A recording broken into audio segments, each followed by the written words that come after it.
Hey all, we are back today with another Unmute podcast update of 16.2 has been released.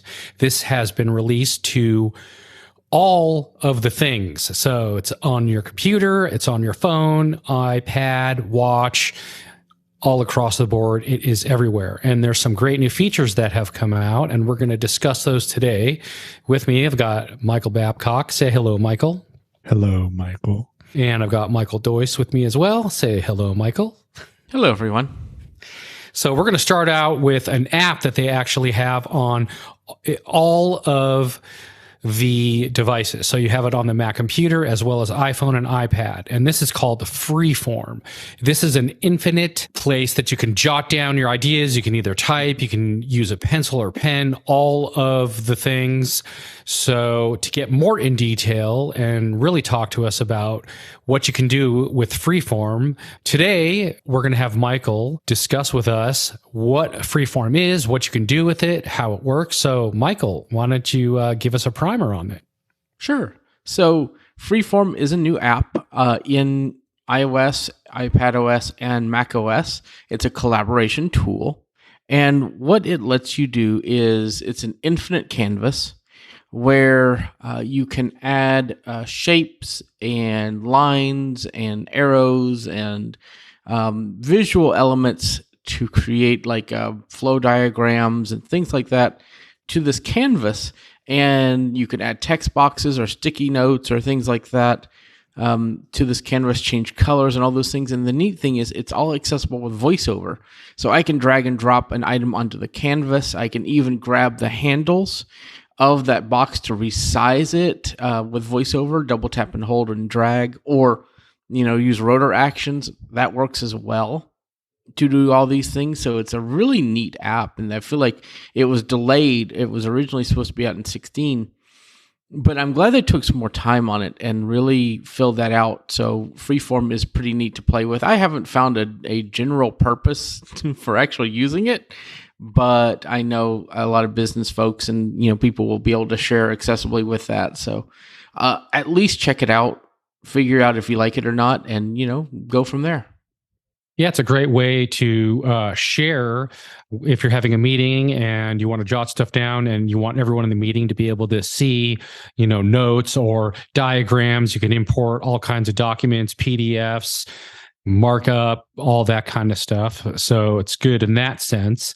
One thing I will say, which I feel is a little bit of a bummer, but it just all depends on your preference.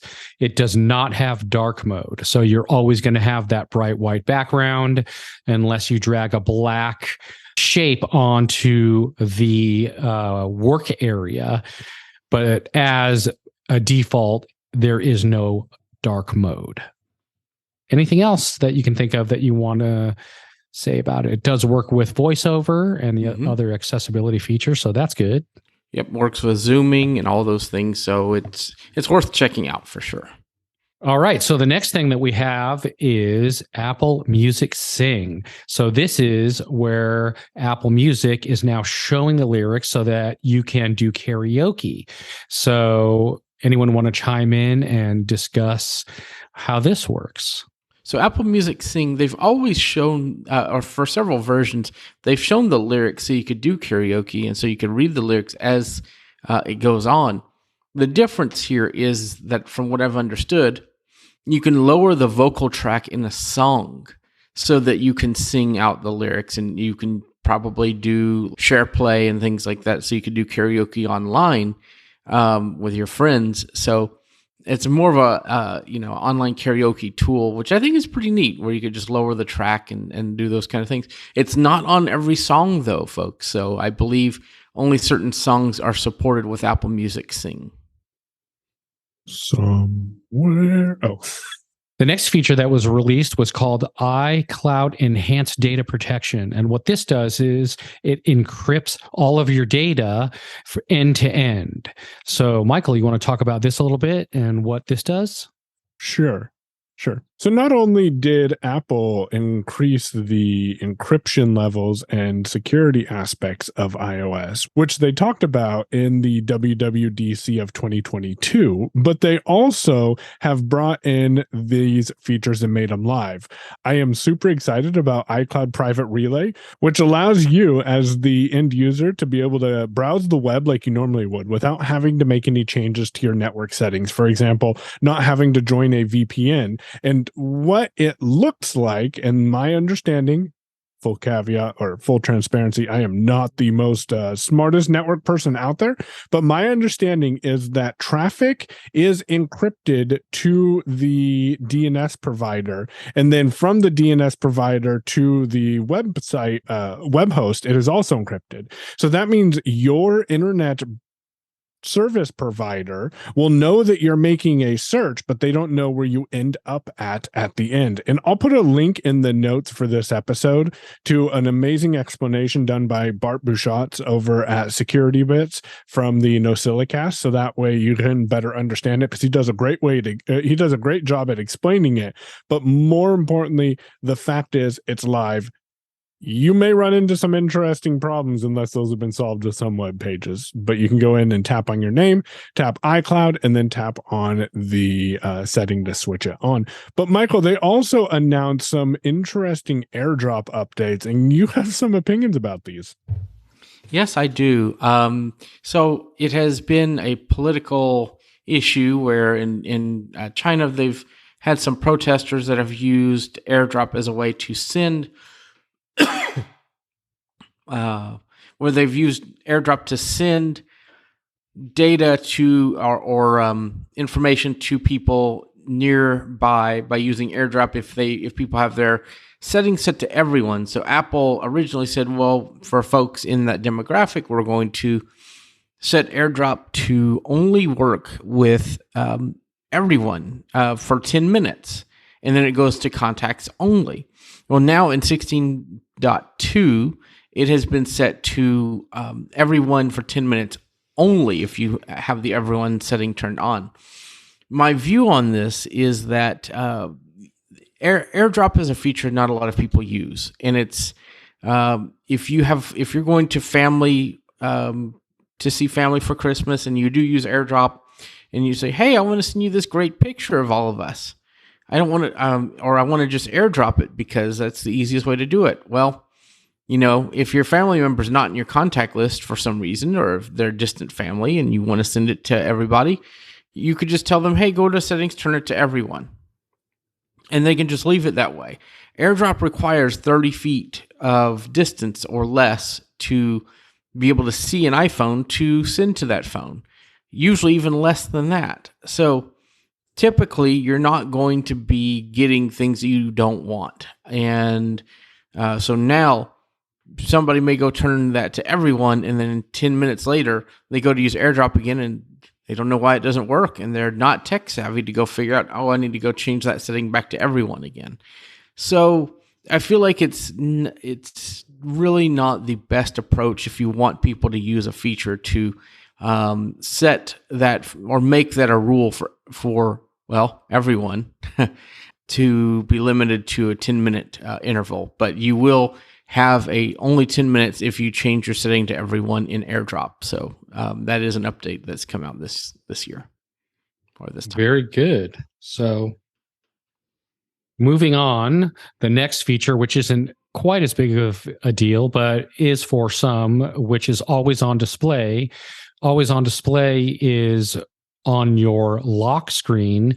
It never turns off all the way. So you can see if you set it on a table, if you're not having it in a pocket or whatever, you can look and you can see that the screen will always be on. It'll be in a dimmer state. But one of the things that people were complaining about is that it takes up a lot more battery power to be able to run always on display. So one of the features that they added in this go around was the ability to be able to turn off wallpapers. So what that means is your screen is always black. It's not showing any animation or any kind of wallpaper or any of that. It's just a solid black screen with nothing else. And you'll see the time and the date and your widgets that you choose to have on the home screen. They're saying that this is going to save the battery a lot. We'll actually have to see, since the update just came out yesterday.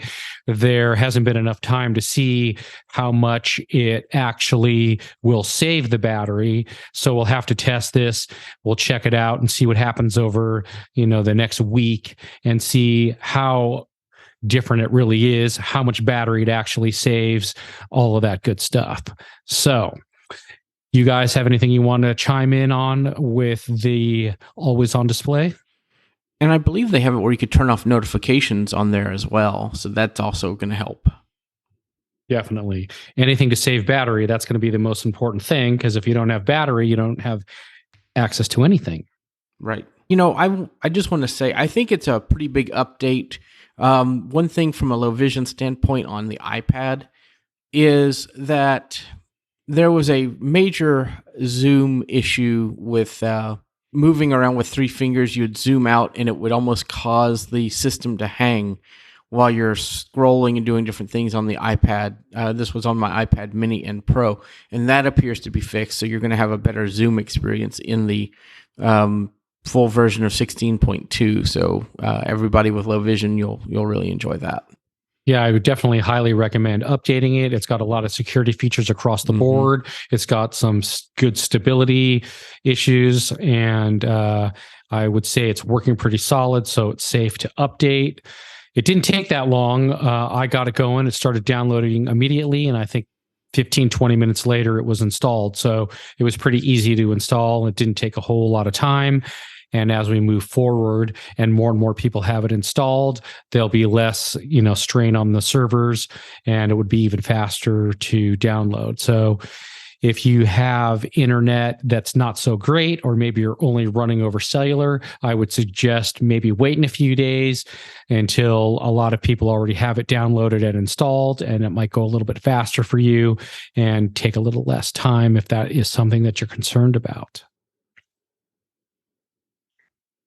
All right. Well, I think that's going to cover it for today. Thank you, Michael D. Anything you'd like to say in departing words? I would just like to thank you both for having me, and I look forward to be on more of these. And, it's been great talking to you guys about this new update, and I hope to see everybody around. Definitely. And thank you for coming, and we'll definitely talk with you again soon. And Michael B., you got any departing words? I always have something to say. Just want to thank everyone for listening. Appreciate it. And remember that on Tuesdays at 10 a.m. Pacific time, that's 1 p.m. Eastern, you can join the Unmute Presents community call at acb.community for more information and to ask your questions, especially after doing this update. Thanks a lot, Marty. Thanks, you guys. Thanks, everyone. And we'll see you next time.